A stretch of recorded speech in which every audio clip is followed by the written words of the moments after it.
بسم اللہ الرحمن الرحیم۔ ترکی میں قرآن کی توہین کرنے پر عذاب الہی کا اچانک نزول۔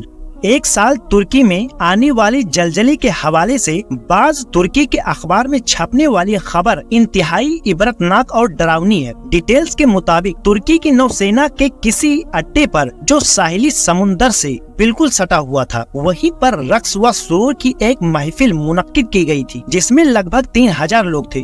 وہاں ناچنے اور گانے والیوں کی ایک بہت بڑی تعداد نے شرکت کی تھی۔ شراب و کباب کی خوب محفل جمی ہوئی تھی اور ایک اسپیشل ایونٹ کے لیے اسرائیل سے خصوصی طور پر یہودی ناچنے اور گانے والی لڑکیوں کو بلایا گیا تھا جو انتہائی بے حیا تھی۔ اس محفل میں 30 سے زیادہ ترکی جنرل شریک تھے اور امریکہ اور اسرائیلی سینک بھی تھے۔ بتایا جاتا ہے کہ اس وقت جب انتہائی بے حیائی اور فحش مناظر پر مبنی مجلس جاری تھی، تبھی ایک ترکی جنرل نے ایک کیپٹن کے ذریعے قرآن پاک کا ایک نسخہ منگایا اور اسے پڑھنے کو کہا۔ جب اس نے پڑھا تو اس سے اس کی تفسیر پوچھی تو اس نے اپنے لا علمی کا اظہار کیا، مطلب اسے نہیں پتا تھا۔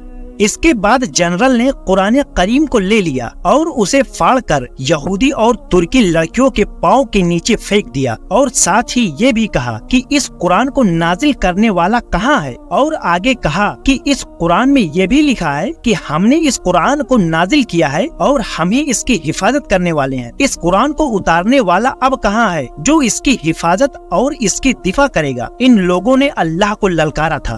اس دوران قرآن کریم کو لانے والے کیپٹن پر خوف طاری ہو گیا اور اچانک ہی وہ تیزی سے نو سینک اڈے سے باہر آ گیا۔ شاید اس کی وجہ یہ ہو کہ یہ شخص اس اڈے پر آنے والے عذاب کے ابتدائی لمحات کا چشمدید گواہ بن سکے۔ اس کے بعد انتہائی عبرت آموز واقعات اور مناظر پیش آئے۔ بتایا جاتا ہے کہ اچانک خوفناک روشنی نظر آئی جو دیکھتے ہی دیکھتے اس پورے علاقے کو اپنی چپیٹ میں لے لیا۔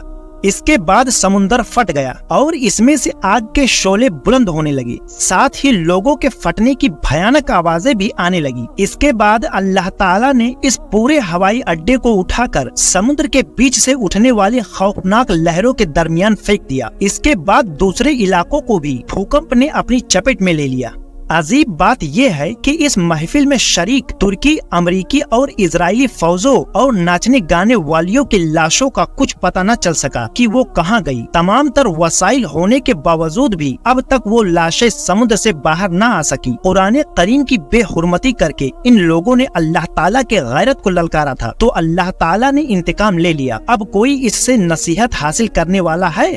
اس واقعے میں اگر حق تعالیٰ نے نہ صرف کل انسانیت کو بلکہ تمام مسلمانوں کو نہایت ہی عبرت آموز سبق دینے کے لیے زبردست غصے کا اظہار کیا ہے، جس سے پہلی بات ثابت ہوئی کہ قرآن پاک واقعی اللہ کی کتاب ہے، کیونکہ اگر یہ اللہ کی آسمانی کتاب نہ ہوتی تو اللہ تعالیٰ کو شاید غصہ بھی نہ آتا۔ کیا کبھی کسی رائٹر کی کتاب کی بے حرمتی و بے ادبی کرنے پر اللہ تعالیٰ کو غصہ آیا ہے؟ ظاہر ہے کہ انسانی عقل و شعور کے اعتبار سے غصہ اسی کو آتا ہے جس کی چیز ہوتی ہے۔ یہ بات نہیں کہ چیز کسی کی خراب و برباد ہو مگر اس پر غصہ کسی اور کو آئے۔ دوسری بات یہ ہے کہ جس درجے شہرت والی چیز کی بے ادبی ہوگی اتنی ہی درجے و شدید کا اس کو غصہ بھی آئے گا۔ وہاں پر محفل رزق و سرور قرآن پاک کی جس کا اس محفل سے کوئی لینا دینا نہیں تھا، اس کے باوجود جس درجے گستاخی اور بے ادبی کا مظاہرہ کیا گیا تھا، اس کی وجہ سے اللہ کے شدید جلال نے وہ کام دکھایا کہ ہزاروں ناچنے گانے والیوں اور موج مستی کرنے والے انسانوں کا آج نام و نشان بھی باقی نہ رہا۔ تو اس واقعے سے ہمیں بھی سبق حاصل کرنا چاہیے کہ اللہ سے کبھی بھی بغاوت نہ کریں۔ تو امید کرتا ہوں کہ آپ لوگوں کو یہ واقعہ پسند آیا ہوگا، تو ویڈیو کو لائک، شیئر اور چینل کو سبسکرائب کر لیں۔ شکریہ۔